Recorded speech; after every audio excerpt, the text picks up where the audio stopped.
Hello students, happy Diwali to all of you. Myself Dr. Nitish Sharma. मैं ex Aakash और ex an senior zoology faculty हूँ. आप लोगों की अक्सर डिमांड आती रहती थी कोचिंग टाइम पीरियड पे कि सर आप जोलॉजी में अपने लेक्चर यूट्यूब पे क्यों नहीं डालते. तो इसीलिए मैंने सोचा कि चलो अब यूट्यूब पे भी अपने लेक्चर पोस्ट करना मैं स्टार्ट करूँ. ठीक है, तो शुरुआत करेंगे हम डाइजेशन से. डाइजेस्टिव सिस्टम बहुत इजी चैप्टर है और बहुत टिपिकल नहीं है. मैं थोड़ा बहुत आपको तरीके बताऊंगा उसमें याद करने के. ठीक है, तो उसमें हम लोग मैंने पूरे डाइजेस्टिव सिस्टम को कई पार्ट में डिवाइड किया है. तो आज हम लोग पहला पार्ट पढ़ेंगे, पार्ट 1 डाइजेस्टिव सिस्टम का. ठीक है, और उसमें हम लोग एलिमेंट्री कैनाल की शुरुआत से स्टार्ट करेंगे और उसको खत्म करेंगे टंग तक. ठीक है, फिर टंग के बाद नेक्स्ट चैप्टर में मतलब नेक्स्ट पार्ट में इसी तरीके से छोटे छोटे क्लिप में मैंने 12-15 मिनट की क्लिप में एक एक वीडियो बनाया है. ठीक है, तो आई होप कि आप लोगों को समझ में आएगा. ठीक है, और अच्छे से नीट का पेपर दोगे. एक बात और मैं आपसे कहना चाहूंगा कि मेरे पूरे जितना भी मैं आपको पढ़ाऊंगा उसमें 100% एनसीईआरटी है. इवन एनसीईआरटी की समरी जो पीछे समरी लिखी होती है वो सब चीजें भी मैंने उसमें इंक्लूड कर रखी है. ठीक है, तो इसलिए आराम से वीडियो देखना. और मैं स्टैंडर्ड स्टार्ट करूंगा जैसे मैं ये मान के चलूंगा कि तुमको डाइजेशन का डी भी नहीं मालूम. ठीक है भाई, तो मैं स्टार्ट करूंगा 8th स्टैंडर्ड से कि डाइजेशन होता क्या है और उसको लेके चलेंगे फिर 9, 10, 11, 12 स्टैंडर्ड तक. और उसके बाद नीट का नोट्स में 100% एनसीईआरटी है. उसके अलावा 20% चीजें मैंने अदर इंक्लूड की हैं जो कि हो सकता है कि अदर मतलब आकाश एलन के मॉड्यूल या दूसरी किताबों से मैंने कंटेंट जो लिया है जो मुझे लगता है कि इंपॉर्टेंट है. ठीक है, तो उस बेसिस पे मैंने उसको प्रिपेयर किया है. तो आप लोग ध्यान दीजिएगा. ठीक है, चलो स्टार्ट करते हैं फिर हम लोग जोलॉजी में. ठीक, सबसे पहले स्टार्ट करते हैं कि डाइजेशन इंपॉर्टेंट क्यों है. तो डाइजेशन इंपॉर्टेंट क्यों भाई? क्योंकि डाइजेशन का काम क्या होता है? डाइजेशन एक बॉडी का फिजियोलॉजिकल प्रोसेस है. ठीक है, फिजियोलॉजी का मतलब होता है नॉर्मल फंक्शनिंग ऑफ बॉडी. तो फिजियोलॉजिकल प्रोसेस है. ठीक, जिसमें हम लोग क्या करते हैं कॉम्प्लेक्स फूड यानी जो फूड तुम लोग खाते हो. ठीक है, कॉम्प्लेक्स फूड को कन्वर्ट करते हैं सिंपल फूड में. ठीक है, सिंपल फूड में कौन से प्रोसेस के थ्रू? तो प्रोसेस हम लोग यूज करते हैं मैकेनिकल और केमिकल. अभी ये सब क्या है मैं आपको बताऊंगा सारी चीजें डिटेल में. मैंने आपको बोला कि मैं 8th स्टैंडर्ड से स्टार्ट कर रहा हूं. ठीक है, और एनसीईआरटी की हर एक लाइन इसमें रहेंगी मैकेनिकल एंड केमिकल प्रोसेस. ठीक, मैकेनिकल एंड केमिकल प्रोसेस के थ्रू हम लोग इसको किस में कन्वर्ट कर देंगे? कॉम्प्लेक्स फूड को सिंपल फॉर्म में. अब ये कॉम्प्लेक्स फूड क्या है? जैसे हम क्या खाते हैं protein is a complex food दाल के फॉर्म में. ठीक है, प्रोटीन या फैट जो घी खाते हैं ऑयल खाते हैं या फिर कार्बोहाइड्रेट चावल खाते हैं. ठीक है, आलू खाते हैं. उन सबको किसमें कन्वर्ट कर देना? अगर हम एग्जांपल लेके चले किसमें प्रोटीन को कन्वर्ट करेंगे तो किसमें कन्वर्ट हो जाएगा? लास्ट में एमिनो एसिड में. ठीक भाई, फैट को कन्वर्ट करेंगे तो किसमें? फैटी एसिड में. फैटी एसिड एंड ग्लिसरॉल में होता है. ठीक है, बाद में बायोमोलिक्यूलर चैप्टर में पढ़ाऊंगा आपको. और कार्बोहाइड्रेट को करेंगे तो किसमें? ग्लूकोज में. तो इसका मतलब कॉम्प्लेक्स फूड की फॉर्म क्या होगी? प्रोटीन, फैट या कार्बोहाइड्रेट. और प्रोटीन का सिंपल फॉर्म क्या हो गया? Amino acid. फैट का सिंपल फॉर्म हो गया fatty acid and glycerol. And carbohydrate का सिंपल फॉर्म हो गया ग्लूकोज. इसमें कन्वर्ट करना कौन से प्रोसेस के through? Mechanical and chemical process. अब यहां पर हम लोग जनरली तो सोचते हैं कि भाई केमिकल प्रोसेस की यूज हो रहा है. ठीक है, तो आपको ध्यान क्या देना है कि मैकेनिकल की यूज हुआ केमिकल की यूज हुआ. तो एक ऐसे ही मैं आपको समझाता हूं जैसे टंग ने या टीथ ने क्या काम किया? च्यू करने का, मैस्टिकेट करने का, चबाने का. ठीक है, किसको? फूड को. जो आप बड़ी बड़ी बाइट रखते हो मुंह में, ठीक है, खाना रखते हो तो उसको चबाने का काम जो होता है वो मैकेनिकल प्रोसेस हो गया. या फिर जो पेरिस्टाल्टिक मूवमेंट होता है, पेरिस्टाल्टिक मूवमेंट यानी इंटेस्टाइनल मूवमेंट यानी continue contraction and relaxation, contraction and relaxation, contraction and relaxation in intestine, जो कि इंपॉर्टेंट किस लिए? फूड को फॉरवर्ड एक्शन में आगे बढ़ाने के लिए.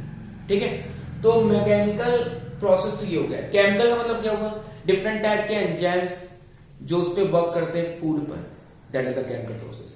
तो हम लोग को पूरे चैप्टर में एक्चुअल में इसी चीज को पढ़ना है कि डाइजेशन में क्या होता है। ये एक बॉडी का फिजियोलॉजिकल प्रोसेस है जिसके अंदर हम लोग कॉम्प्लेक्स फूड को किसमें कन्वर्ट करते हैं, सिंपल फूड में। कौन से प्रोसेस के, तो मैकेनिकल केमिकल। ठीक है भाई, इतनी बात हमने नोट कर ली हुई आई थी, है ना। अब आगे चलते हैं उसके, इसके लिए हम लोग यूज क्या करेंगे भाई।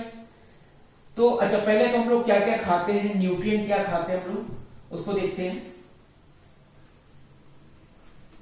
तो ये पार्ट 1 पढ़ रहे हैं हम लोग, ठीक है। तो पार्ट 1 में आगे चलते हैं। तो हम लोग न्यूट्रिएंट मतलब जो भी सब्सटेंस हम लोग खा रहे हैं, तो हम लोग दो तरह के सब्सटेंस खाते हैं। एक मेजर क्वांटिटी में खाते हैं तो हम उसको कहेंगे मेजर न्यूट्रिएंट, यानी ज्यादा क्वांटिटी में जो खाएंगे, और एक माइनर न्यूट्रिएंट। ठीक है भाई, मेजर न्यूट्रिएंट क्या होता है, मेजर न्यूट्रिएंट का मतलब हुआ जिसको हम लार्ज अमाउंट में टेकअप कर रहे हैं, तो टेकन इन लार्ज अमाउंट, जो ज्यादा अमाउंट में टेकअप करेंगे उसको हम लोग कहेंगे मेजर। फिर दूसरी बात क्या है इसकी, दूसरी इंपॉर्टेंट बात है कि यही तुम्हें एनर्जी देता है। जितना मैं चिल्ला रहा हूं या बोल रहा हूं क्लास में आपके, ठीक है, तो मुझे एनर्जी कौन दे रहा है, चलने फिरने की, बोलने की, यही लोग एनर्जी दे रहे हैं। कौन, मेजर न्यूट्रिएंट।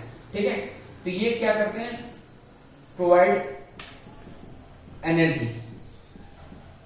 ठीक है, एनर्जी, यही हमको एनर्जी प्रोवाइड करते हैं। ठीक है, इसका एग्जांपल क्या होगा, प्रोटीन, फैट, कार्बोहाइड्रेट। आप लोग कमेंट बॉक्स में मुझे ये जरूर लिख के भेजना कि आपको कौन सा चैप्टर सबसे टिपिकल लगता है। मैं आपको हर उस चैप्टर को इजी फॉर्म में बताने की कोशिश करूंगा। ठीक है, जैसा मैं अपने नीट टाइम पर पढ़ता था उसी तरीके से मैं भी आपको इजी वे में उसको बताने की कोशिश करूंगा। ठीक है, और आगे देखो यार, पढ़ना तो नहीं को है, ठीक, मुझे तो पढ़ना नहीं है, मैं तो पढ़ के पास हो गया। ठीक है ना, चलते हैं।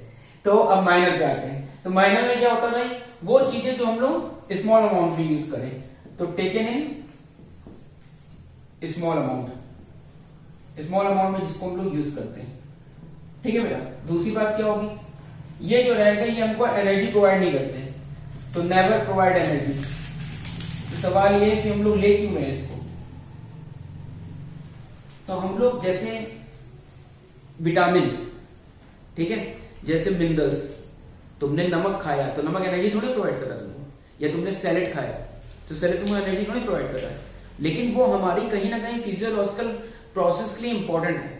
या ये कह सकते हो कि उसकी कमी की वजह से डेफिशिएंसी डिजीज हो जाती है, या बहुत से फिजियोलॉजिकल जो एक्टिविटी है वो पूरी नहीं हो पाएगी। ठीक है, तो ये इसीलिए हमारे लिए इंपॉर्टेंट है। तो it never provide energy but it's deficiency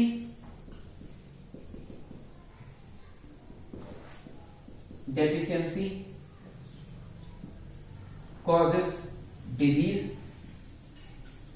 and participates in physiological activity। ठीक, पार्टिसिपेट्स इन फिजियोलॉजिकल एक्टिविटी। ठीक है, तो माइनर न्यूट्रिएंट यही होते हैं। अब इसमें एग्जांपल हम लोग देख लेते हैं, कौन से एग्जांपल है इसमें। तो एग्जांपल के वे में अगर हम लोग देखें तो इसमें एग्जांपल है जैसे मिनरल्स, जो आयंस हम लोग खाते हैं, सोडियम क्लोराइड वगैरह। जैसे मिनरल्स के अलावा वाइटमिन, विटामिन भी बोलते हो आप लोग इसको। ठीक है, तो विटामिन या मिनरल्स जो है वो इसमें आते हैं। ठीक भाई, समझ आ रही बात सबको, एक्सेट्रा। तो विटामिन आपको एनर्जी नहीं प्रोवाइड करता। बहुत से लोग यही सोचते हैं कि विटामिन एनर्जी प्रोवाइड करता है, क्योंकि विटामिन का ऑक्सीडेशन हो नहीं सकता, तो विटामिन एनर्जी बिल्कुल नहीं प्रोवाइड करता। तो ये प्रोवाइड क्या करता है, ये केवल आपके अंदर डिजीजेस से बचाता है आपको। जैसे विटामिन सी जो है वो आपको स्कर्वी डिजीज से बचाता है। स्कर्वी में क्या होता है, ब्लीडिंग ऑफ गम्स। ठीक है, कहां से मिलता है विटामिन सी, खट्टे फलों से। विटामिन ए जो है आंखों की रोशनी देता है, क्योंकि कहीं ना कहीं वो रोडोप्सिन पिगमेंट में बनाने में पार्टिसिपेट करता है। ये सब बातें बाद में डिस्कस होती रहेंगी। ठीक है, और मिनरल्स में सोडियम क्लोराइड एनर्जी थोड़ी दे रहा है, लेकिन सोडियम क्लोराइड कहीं ना कहीं ब्लड प्रेशर को बढ़ाने में काम कर रहा है। इसलिए आप लोग सुनते हो ना कि भाई नमक नहीं खाना चाहिए जब किसी का ब्लड प्रेशर बढ़ा हो, क्योंकि नमक क्या काम करेगा, नमक कहीं ना कहीं ब्लड प्रेशर को बढ़ा देगा। मेरी बात समझ में आ रही है सबको।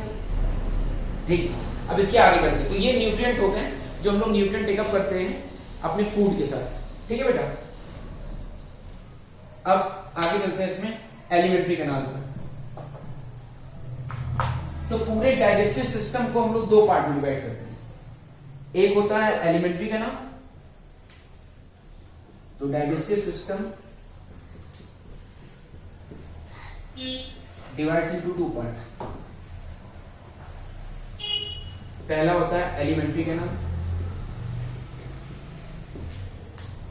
जो कहां से कहां तक है भैया, माउथ से एनस तक, जो माउथ से लेकर मुंह से लेकर एनस तक का जो पूरा पार्ट होता है, ठीक है, वो पूरा एलिमेंट्री कैनाल बनाता है। मतलब पूरी एक लंबी ट्यूब, और ये इसकी लेंथ एक एडल्ट पर्सन में अप्रोक्सीमेट 9 मीटर होती है, ठीक है। तो लेंथ कितनी हो जाएगी इसकी, 9 मीटर, ठीक है बेटा। फिर दूसरा है एसेसरी ग्लैंड्स। एसेसरी ग्लैंड को एसोसिएटेड ग्लैंड्स भी बोलते हैं हम लोग। तो वो ग्लैंड जो एलिमेंट्री यानी जो पाइप पूरा गया है माउथ से एनस तक, उसके अलावा जो चीज जुड़ी है, जैसे क्या क्या जुड़ा रहता है, जैसे लीवर, जैसे गॉल ब्लैडर, जैसे सलाइवरी ग्लैंड,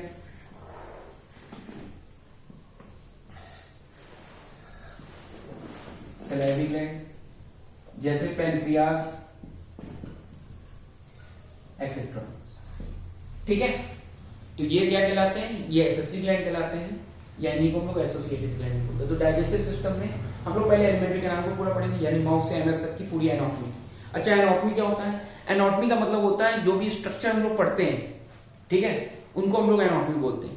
और जो उसके नॉर्मल फंक्शन को पढ़ते हैं उसको बोलते हैं फिजियोलॉजी, ठीक है। तो एनाटॉमी एंड फिजियोलॉजी, जब आप मेडिकल कॉलेज के दर्शन करोगे तो पहले ही प्रॉफ में आपको एनाटॉमी और फिजियोलॉजी दोनों बताया जाता है, दो अलग अलग सब्जेक्ट है, ठीक है। एनाटॉमी क्या होता है, जिसके अंदर आपको स्ट्रक्चर के बारे में बताया, कहां पर है, कैसा दिखता है। और फिजियोलॉजी में क्या बताया जाता है कि उसकी फंक्शनिंग कैसे है, कैसे फंक्शन कर रहा है वो, ठीक है। मेरी बात समझ में आ गई सबको, इतनी बातें सारे समझ में आ रही है सबको, ठीक है। फिर हम लोग अब आगे चलते हैं डाइजेस्टिव सिस्टम में। सबसे पहले हम लोग क्या स्टार्ट करेंगे, माउथ से, ठीक। तो माउथ देख ही रहे हो आप लोग, माउथ क्या है, सबसे ऊपर आगे साइड की, आगे साइड की ओपनिंग का नाम क्या होता है, माउथ, ठीक। तो स्टार्ट करते हैं हम लोग एलिमेंट्री कैनाल में सबसे पहले किस चीज से, माउथ से, ठीक है बेटा। और आज पहले पार्ट में हम लोग केवल टंग तक पढ़ेंगे, ठीक। और टंग पढ़ने के बाद रुक जाएंगे, तो है ना। तो सबसे पहले हम लोग माउथ से स्टार्ट करते हैं। माउथ क्या होता है, इट इज एंटीरियर, एंटीरियर मतलब आगे की साइड की, एंटीरियर ओपनिंग, ठीक है, of buccal cavity. Buccal cavity या ओरल कैविटी जो माउथ के अंदर रहती है, ठीक बेटा। फिर दूसरी बात, हमारी ओपनिंग कैसी होती है, ऐसे, हमारे माउथ की ओपनिंग ऐसी है, तो ये कहलाती है स्लिट लाइक ओपनिंग है, ये स्लिट लाइक ओपनिंग होती है, ठीक है, ओपनिंग, ठीक। इसकी माउथ की ओपनिंग को गार्ड करने के लिए कौन है, लिप्स होते हैं, guarded by upper and lower lips. छोटी छोटी बातें हैं जो आपको पता भी है, इसमें कुछ पॉइंट जो है मैंने अपने भी उसमें डाल दिए हैं, जैसे कि मैंने आपको लेक्चर स्टार्ट करने से पहले बताया, ठीक है बेटा। बस माउथ के बारे में इतना ही देखते हैं। अब माउथ के अंदर क्या रहता है, ओरल कैविटी। अगर आप ओरल कैविटी देखो तो आप फील करो अपनी टंग से ऊपर के पार्ट को, तो ऊपर के पार्ट को जो ऊपर स्ट्रक्चर होता है उसको बोलते हैं पैलेट, ठीक है। तो ओरल कैविटी का जो रूफ होता है, ओरल कैविटी है ना, एक लार्ज कैविटी है, ठीक है। इसमें सबसे पहला पार्ट कौन सा पढ़ेंगे हम लोग, पैलेट। पैलेट क्या बनाता है, रूफ ऑफ बक्कल कैविटी, यानी छत, रूफ ऑफ बक्कल कैविटी। तो बक्कल कैविटी की जो रूफ बनाता है उसको क्या बोलते हैं हम लोग, पैलेट, ठीक है बेटा। अब अगर आप ध्यान दीजिए, आप टंग से अपना टच करिए ऊपर साइड में, तो आपको आगे का पार्ट हार्ड महसूस होगा और पीछे का सॉफ्ट। तो पैलेट यानी दो होते हैं, हार्ड आगे का, पीछे का सॉफ्ट, ठीक है। बात सबको समझ में आ रही है। तो एक हार्ड पैलेट हो गया और एक सॉफ्ट पैलेट हो गया। सवाल ये है कि ये बनाए क्यों है दोनों, ठीक। तो हार्ड पैलेट का काम क्या होगा, हार्ड पैलेट आप अगर उसको टच करेंगे तो आपको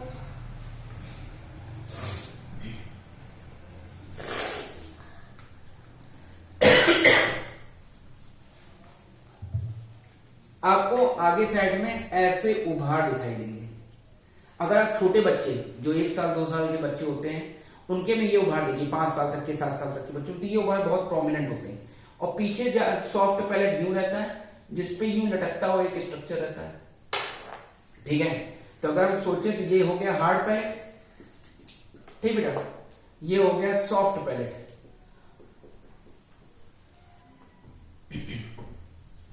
सॉफ्ट पैलेट, और ये जो लटकता हुआ स्ट्रक्चर है जिसपे विक्स की गोली में जो है नहीं जाता कि बैक्टीरिया लटका हुआ नाच रहा है, तो वो कहलाता है यूवला। क्या कहलाता है? यूवला, ठीक है। Hard palate, soft palate, uvula. अब सवाल ये कि हार्ड पैलेट का काम क्या है, तो आप देख लो इसमें खूब सारे फोल्ड्स हैं। तो ट्रांसफर्स फोल्ड्स जो है उनको हम लोग बोलते हैं पैलाटाइन रूटी। तो ये जो फोल्ड्स हैं, इन फोल्ड्स को क्या बोलते हैं हार्ड पैलेट में हम लोग? पैलाटाइन रूटी। पैलेट पे है तो बोलते हैं पैलाटाइन। रूगी का मतलब होता है ट्रांसफर्स फोल्ड, ठीक है, पैलाटाइन रूगी। अब इनका काम क्या होता है पैलाटाइन रूगी का? पैलाटाइन रूगी जो होता है, पैलाटाइन रूगी सपोर्ट करता है। अब देखो छोटे बच्चे जो होते हैं खाना खाने में इंटरेस्ट तो लेते नहीं है, तो नेचर ने क्या सिस्टम बनाया है, नेचर क्या काम करता है, जो भी फूड आए तो मुंह में डालें तो उसके बाद वो अंदर ना घुस जाए, ठीक है, तो उसको ज्यादा से ज्यादा माउथ में होल्ड करने का काम करता है पैलाटाइन रूगी। तो ये क्या काम करता है? होल्ड फूड इन माउथ, ठीक बेटा। सॉफ्ट पैलेट का एज यूजुअल कोई काम नहीं होता है, लेकिन यूवला का काम होता है।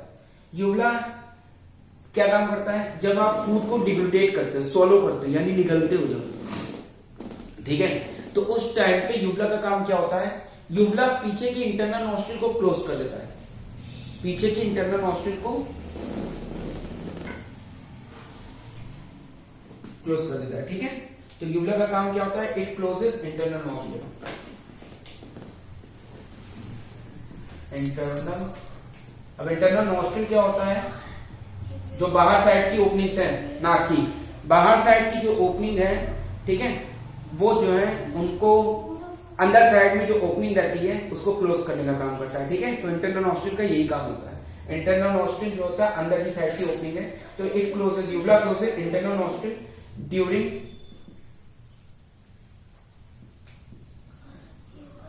swallowing ऑफ फूड, ठीक है बेटा। इतनी बात समझ में आ रही सबको? swallowing ऑफ फूड।